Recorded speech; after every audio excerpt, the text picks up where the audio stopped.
Hello and welcome to Arewa's Diary. My name is Arewa, and today there is something I really want to talk about.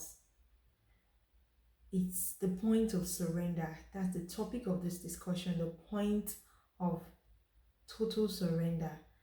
When you've tried all you could, when you've exerted all your personal and sometimes people's efforts, people's best, your best, you've done all you could, and then it seems like you're not getting any results. When you've tried to ask for help from other people, you've asked for help from friends, from families, from professionals, and it's like you're not able to make headway. And sometimes we tend to want to give up, and we want to just throw in the towel and say I'm done, like that's it. I've tried my best, like there's nothing I can do on my own again, like I am at my wit's end.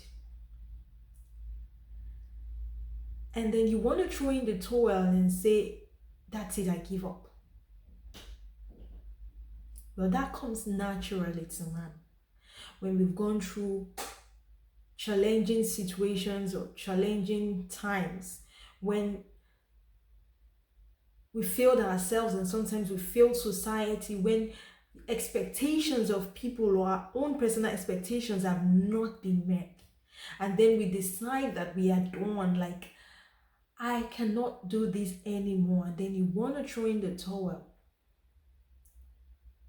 and then you want to give up, and then you just can't do it anymore.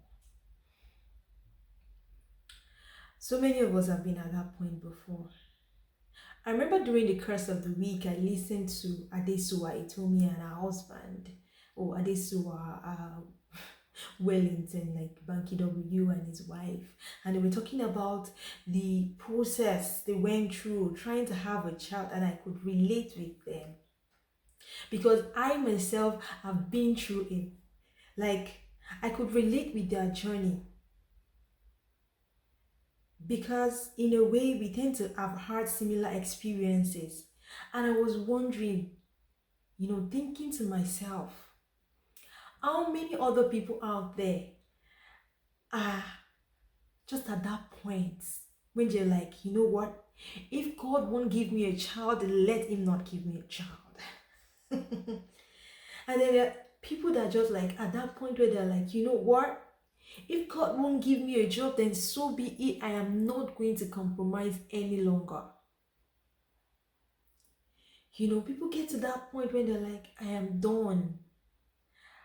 And for some people, maybe because their faith is so tried, and some people just opt to just end it all. And then we hear about people that ended their lives, and people that really, really like gave up.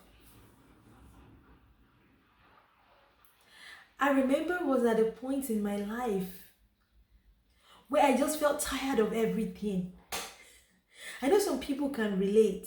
And I took the scissors and I just chopped off my hair. I was just doing it because I was tired. And, going to the salon to make my hair was the last thing on my mind. And I just couldn't deal. I was exhausted. It was thoroughly exhausting, the point I was in my life. And that is the point that I refer to as the point of total surrender. That point where the doctors cannot help you, that point where the lawyers cannot help you, that point you get to in your life where no one can help you. And you just leave it on the table and say, God, if you don't come through for me, then so be it. If you don't give me a child, then so be it. If you don't give me a job, then so be it. If you don't give me a husband, a wife, so be it. I'm so done. I'm so done trying. But guess what? There's this saying that the night is darkest when the dawn is close. The night is darkest when the dawn is near. When the dawn is just behind you. When the dawn is just right some minutes away from you. You know, I've heard stories of people that committed suicide, and then the next call that came into their phone or the next message was an employment letter, an offer letter, something. What am I saying in essence? Don't give up. Yes, you can decide you're not going to do anything extra anymore. And just leave it to God to sort out.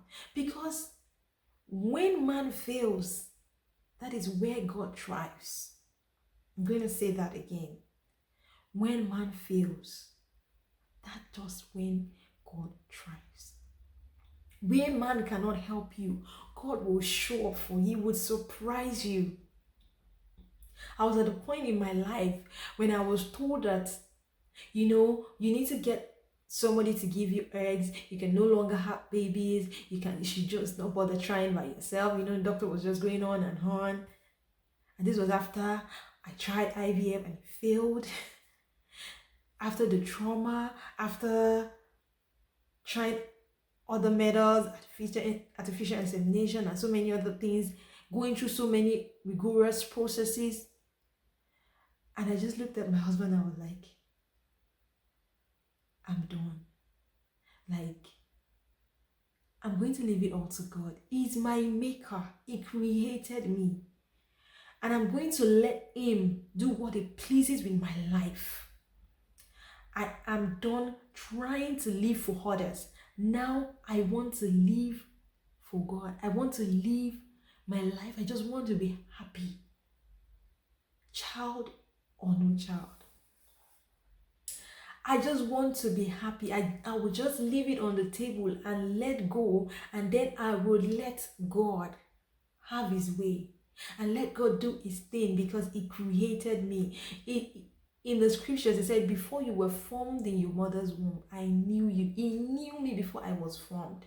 So guess what? When my efforts fail, when the efforts of my uncles and my aunties fail, when the efforts of the doctors fail, when the efforts of the lawyers, of people in power, quote and unquote, when their efforts fail, I will leave it to God. I surrender. And especially for people that have walked with God and they have this connection with God and they have served God, and you're like, Father, I've served you. If you don't do it, it's fine, so be it. And you just surrender to God. And then you realize that your happiness is your job. And then you decide to stay happy, to live happy, to be happy. And then people see you sometimes and they are disgusted. Why is she happy? And you say to yourself, I choose to be happy. Because my happiness, my joy is my business, is my job. God has given me joy. And so I would stop letting circumstances, things going on around me dictate my behavior, my attitude to myself, to other people. And I'm just going to be happy. When you get to that point in your life, when you realize that it's not to him that runneth, but not to him that willeth, but to God that showeth mercy. When you realize that the race is indeed not for the swift, the battle is indeed not for the strong, but to God that showeth mercy, then you get to the point where you are letting go and you're letting God have his way, have his say in your life. Today I want to encourage you out there not to give up. Keep believing in God and it would come true for you. Yes, you might want to give up on science. You might want to give up on so many other things, but don't you ever dare give up on God. When you're at that point, when you've tried everything by the books and nothing seems to be working, give it up to God. Telling God, you know what? I'm not going to try on my own again. I leave it to you because you are my maker, the creator of my purpose. You know me. You know my purpose. You know why I am here. And so if I want it now and I'm not getting it now, I'm not going to be sad. Come on. I am not going to be sad. I am not going to be tired. I am not going to be weary. I'm going to keep trusting in you because I know that the meaning of a miracle is something that was impossible to man that God turned around and made possible. That is the meaning and definition of a miracle. And so I am going to wait for my miracle. When you get to that point of total surrender, when you know that your efforts won't take you anywhere, and you take it all to God and you dump it at his feet, at that point, that is when God will now show you how big, how great, how mighty, how powerful he is. He is going to show you that he is your God, your maker, your creator. So I bring you a message of hope today. And I'm telling you sincerely, don't you dare give up on God. Don't ever give up on God. Yes, you can give up on science. Yes, you can give up on people. Don't give up on God. Trust him. He would come true in ways that you cannot imagine. He will do for you more than you could ever think, ask, or imagine. So keep trusting in him and he'll come true for you. Thank you so much for watching. Please subscribe to this channel and share any of the messages that has been a blessing to you. Thank you so much for being a part of my life. I do not take it for granted. God bless you. Bye-bye.